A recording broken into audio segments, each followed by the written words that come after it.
And welcome back. This is your man Warrior, and I am excited for this. This is what I went on that trip for. This is about the brand new territory battles. Now, what we're going to do is I'm going to do two videos because there's two types of people on YouTube. There are the people who want the down and dirty lowdown. Give it to me right now, 6 minutes or less. Let's do it. Or there's the people who really don't care if it's 30 or 45 minutes and they really want to know absolutely everything that has to do with territory battles. So what we are going to do is go through and cover absolutely everything in detail, and then I will make an abbreviated version of the exact same video that shortens it down. So if you want to share a shorter video with other people, you can, or you guys can get all of the information yourself through the larger video.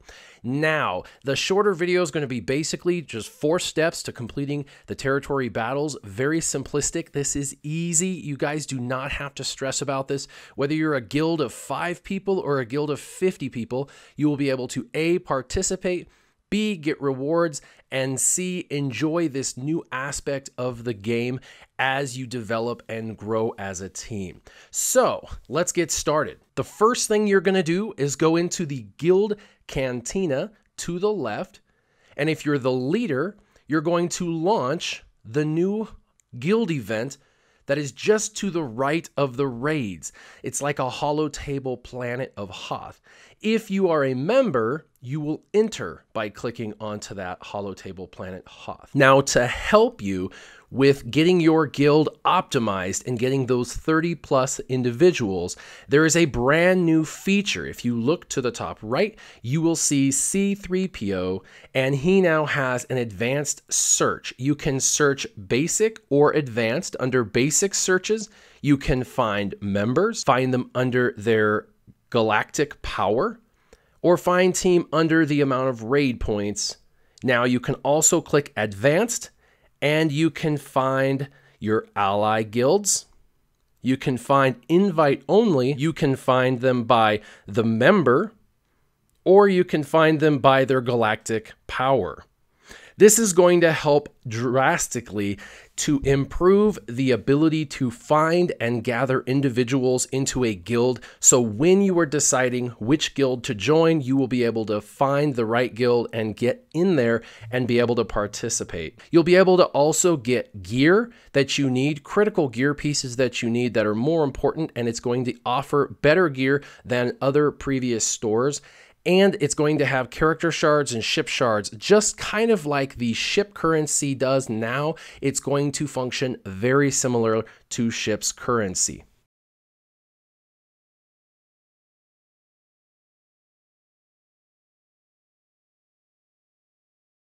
Now let's go into the 3-step process for territory battles. There's basically going to be 3 things you're going to do when you go in. The very first thing you're going to do is going to be combat missions. There are going to be 2 kinds of combat missions, and there's going to be special and combat missions. So special missions and combat missions. The only special mission that is in this is going to earn you a special reward. That will be the Leia Organa, the Rolo that they have, that they've discussed and brought out. So for every other section of the map, you are going to want to go in and do your combat missions first.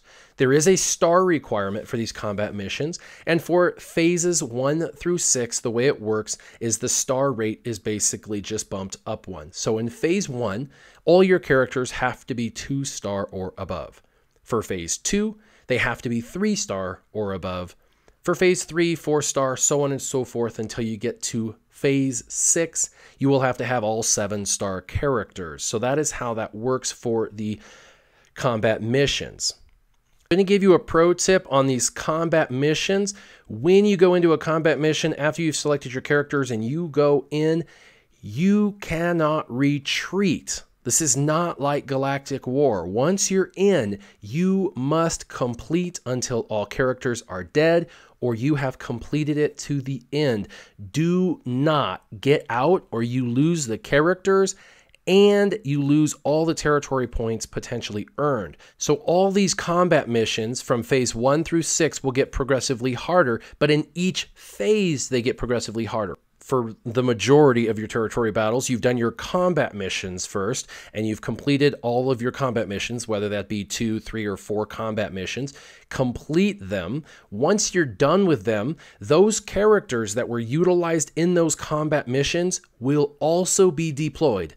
So it will auto-deploy those characters to those territories during that combat phase. So you do not have to worry about deploying them first. I will get into deployment last, but you want to do deployment absolutely last. And the problem with this game is the tutorial tells you to do deployment first, but then says, warning, you got to make sure you deploy the right characters to the right area. The way to prevent this, pro tip, is to make sure that you do your combat missions first, so you get to use the actual characters you needed for those missions, and it will auto deploy those characters to that territory. The second thing you're going to do is platoon missions, okay? Platoon missions are going to unlock powerful abilities that we went over in the in-depth video. The powerful abilities you're going to need, they're critical if you want to complete these future levels. It's going to help you for the next round. So when a platoon mission in phase 1 is completed, whether you do 1 or 6 of them, those 1 through 6 platoon missions will increase the strength of the ability for phase 2. And the same is true with phase 2. The platoon missions you do will increase the value of the abilities in phase 3. So make sure that you do these platoon missions. All right, so with these platoon missions, when you go in, you will see there are 6 platoons, platoon 1 through 6, 3 on the left, 3 on the right. This is literally, there's no combat associated, there's no nothing. This is just a dumping your leftovers type of thing. After you've done your combat missions with your key critical characters that you need for those combat missions, you then will go into platoon missions. Now, you're basically just going to be dumping your leftover characters, and the more you dump, the more you fill these platoons up, the more the platoons get filled up, the higher that you'll be able to increase this ability. The first 2 give you the ability.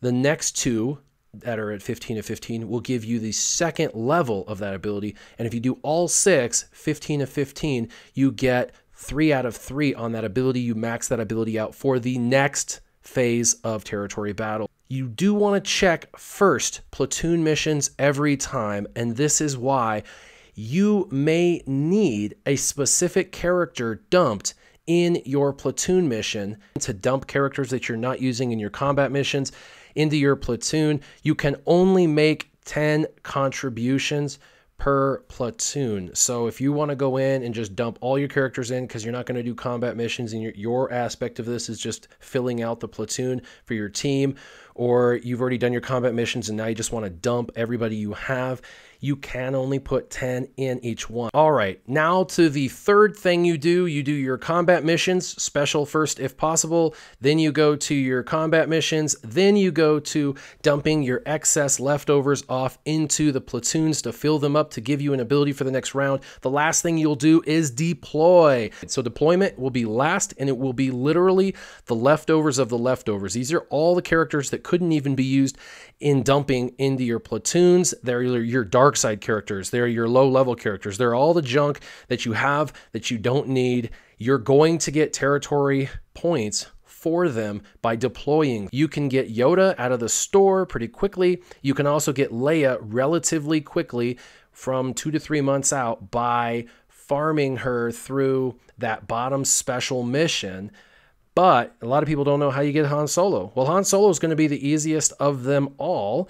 He is going to be available in the cantina. That's right, in the cantina on 8D. So you'll be able to farm him right away at a cantina and blast him up. Now, it's going to take a couple of months to earn your Yoda. It's going to take a couple of months to earn your Han Solo through cantina, and it's going to take a couple of months to earn your Leia through doing that special mission as a team. But you can get all of them. They will all be technically free to play. As long as you're in a team that can complete these missions, you should be able to get it. The nice thing is Han Solo is you can start getting him immediately.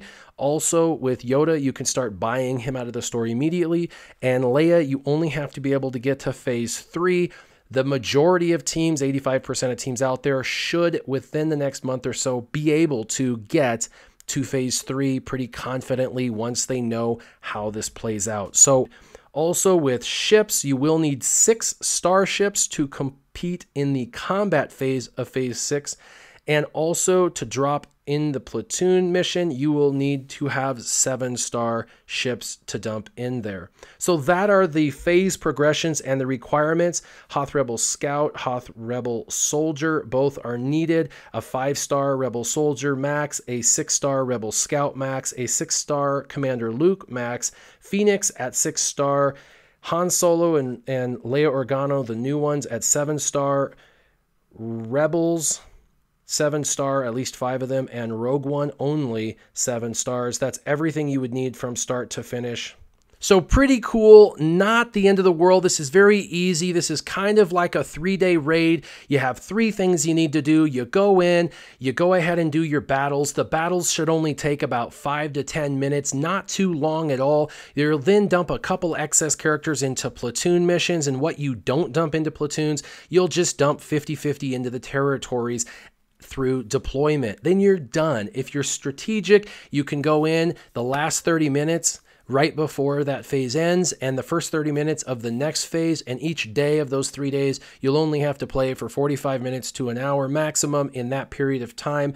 And if you do other things within game, it shouldn't add too much more gameplay involvement. Super simple. Those are the 3 things you do. You work through. If you have any questions, leave them in the comments down below. I understand territory battles immensely, so if you have any really in-depth questions, make sure you ask them. As always, keep your gaming on. Warrior out.